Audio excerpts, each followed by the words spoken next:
یاد رکھیں حج 3 قسم کا ہے. پہلا حج کیا ہے؟ حج قران. دوسرا کیا ہے؟ حج تمتع. اور تیسرا کیا ہے؟ حج افراد. ٹھیک ہے، اب ان تینوں کی مختصر تعریف. حج قران کیا ہے؟ حج قران سب سے افضل ہے اور قرآن کرنے والا، حج قران کرنے والا قارن کہلاتا ہے. اچھا، اس میں عمرہ اور حج کا احرام ایک ساتھ باندھا جاتا ہے. یعنی ایک ساتھ آپ عمرے کا بھی احرام باندھ لیں گے، حج کا بھی احرام باندھ لیں گے. اور اب یہ احرام اترے گا کب؟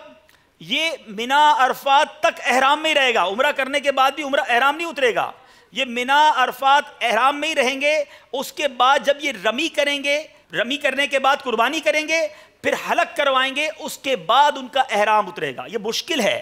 حج قران وہی کرے جس کی بالکل آخری فلائٹ ہو. افضل ضرور ہے، لیکن اگر کوئی شخص کہے جناب ابھی سے میں حج قران کرنے جا رہا ہوں، تو 20 دن 25 دن احرام باندھنا اور اس احرام کی پابندیاں برقرار رکھنا یہ بہت مشکل ہے. تو حج قران میں کس کس چیز کی نیت ہوتی ہے؟ حج اور عمرہ دونوں کی نیت ایک ساتھ ہوگی. ٹھیک ہے. اچھا، تمتع حج جو ہے وہ آسان ہے، اور یہ ماشاءاللہ ہمارے یہاں پاک و ہند سے یا دنیا بھر سے جو حاجی جاتے ہیں اکثر یہی کرتے ہیں. تمتع کیا ہے؟ حج تمتع کرنے والا متمتع کہلاتا ہے. تھوڑا مشکل ہے.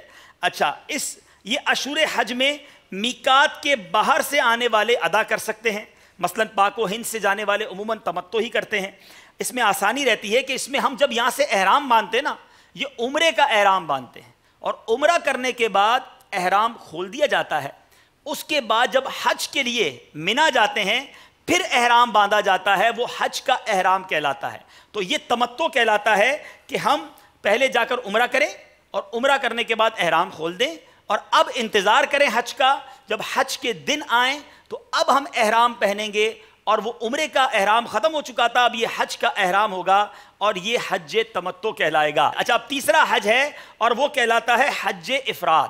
اچھا، حج افراد کے بارے میں کچھ لوگوں کا یہ خیال ہے کہ یہ مکہ شریف میں رہنے والے یا جدہ میں رہنے والے ہی کر سکتے ہیں اور کوئی نہیں کر سکتا. ایسا نہیں. حج افراد والے پاکستان سے والے بھی کر سکتے ہیں، لیکن حج افراد میں ڈائریکٹ حج کا احرام باندھا جائے گا.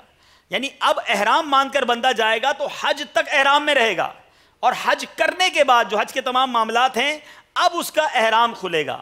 تو 3 حج ہو گئے. ٹھیک ہے. صلو علی الحبیب صلی اللہ تعالی علی محمد. مجھے اپنی اور ساری دنیا کے لوگوں کی اصلاح کی کوشش کرنی ہے انشاءاللہ.